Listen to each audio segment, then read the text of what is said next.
Thank you very much. My time's expired. Senator Heinrich. Thank you. Welcome, Secretary. I want to continue on this same vein. And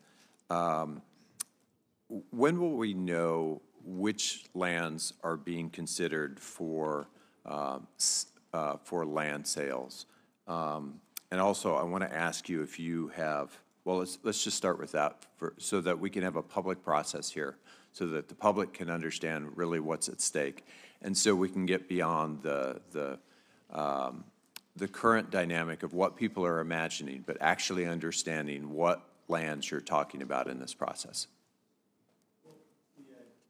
Yes, thank you, Ranking Chairman or Ranking Member. On the right now, we're at a proposal stage, and so we've taken a look, as I've just described, at a macro level. We've tried to take a look and say we have taken a look. How many acres do we have that might be something that could be of high value for an alternative use, say like housing, that has low value for recreation, mineral resources, et cetera, and those typically are things that are directly adjacent to existing and fast-growing population centers. So that was our first target. And of course, those are occurring most likely in the states that I've described, the three states that have the highest percentage of federal land, or the four: Idaho, Alaska, Utah, and Nevada have got the highest percentage of federal land, and are also have got fast-growing communities that are bumping up against low-value federal land. I think to make sure that we're dealing with lands that are, as you describe, one of the most important things will be to have a transparent and public process. Will you hold public meetings before offering those potential lands up for sale?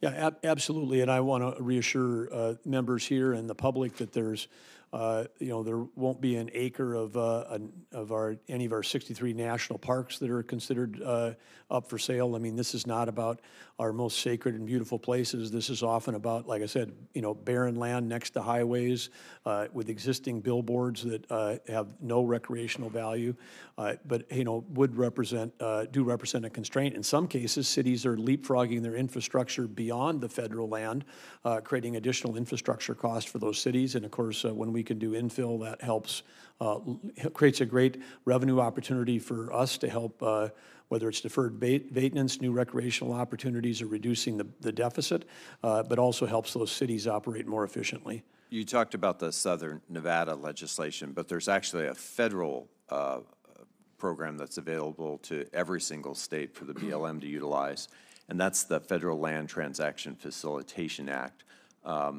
The funds that get generated from public lands that get sold under that legislation go to recreation, they go to access, they go to conservation.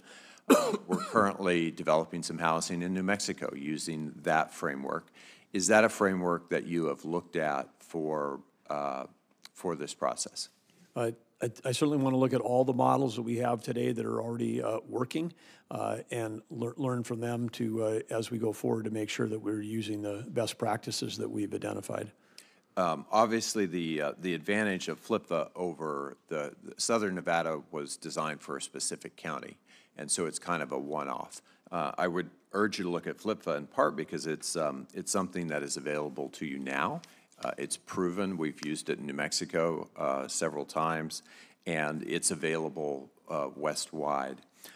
When you were before the Senate Appropriations Committee, we talked about this plan to potentially downsize the national park system by transferring some sites out of federal management to the states.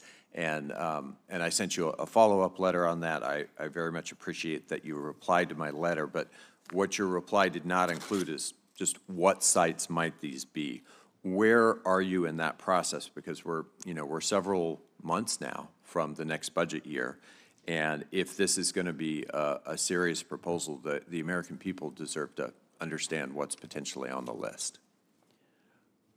Yes, and I want to go back to your opening remarks that suggested that we would need to be disposing of hundreds and hundreds of these smaller park units to make up some kind of budget deficit. I just would say, having had an opportunity to dig into the Park Service budget, I don't think that's the case. I think we've got a tremendous amount of overhead that we're operating. I mean, across the federal government in general, across Interior in general, and I think that as I learned as governor of North Dakota, when we were able to reduce spending by 27%, there was a lot of anxiety when we had to do that, but we were able to do that and not. We actually increased the money that went to our parks. We created a new state park in North Dakota even after reducing budgets because we took cost out of the, I call the overhead that was occurring in the Capitol. That's precisely why we need a plan, right? So that Yes. we're not arguing over hypotheticals, that we're arguing over real numbers. So Yep. given the fact that this is a budget year that we have to deal with now as the Congress, I want to understand what those real impacts are, what the sites are that are being considered. Is that a list or a plan that you can get us, you know, in a week, in a month? Certainly not in a week, because one of the challenges we're having on, even if we have a proposal like this, one of the things I found that's I would say really almost staggering from an operational standpoint is that the systems that we have make it almost impossible to get information. You know, I hear regularly about, you know, we've got 330 million people visiting parks. Those aren't 330 million different people. Those are visitor days, but then we often don't even have the data to find out, are those people that live in the local community? Are they international visitors? How often? I mean, if you're going to dispose of something like the Knife River Indian Village in North Dakota that I think only, you know, may have less than 1,000 visitors in an entire season, and yet we've got a park superintendent and other people there and federal dollars, and that would fit in my own state nicely into our State Historic Society framework, which could then take advantage of local resources to manage it.